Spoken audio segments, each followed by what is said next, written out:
Actually, it was an accident. Nagkaroon po kasi ng case yung isang son ko na pingot ng isang teacher.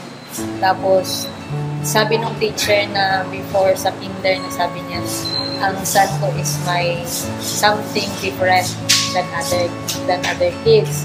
Tapos si Chacha is nagdadalawang isipin kami na there's something wrong with her kasi at age 3, yung mga natutunan niya between age 1 to 3, nawala.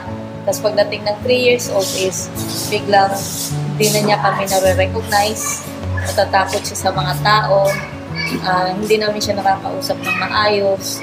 So, nung nagkaroon ng case si Mikael, yung anak ko, bali, in-advise kami na pumunta sa DSWD and ipa-check up ng developmental pediatrician. Para kasi sa akin, ayaw kong mag-isip ng future niya.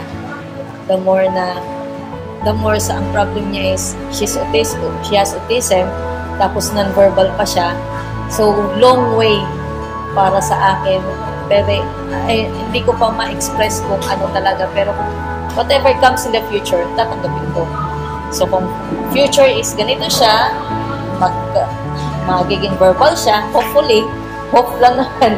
Wala namang mawawala sa hope. Siguro, kung maging verbal siya, much better.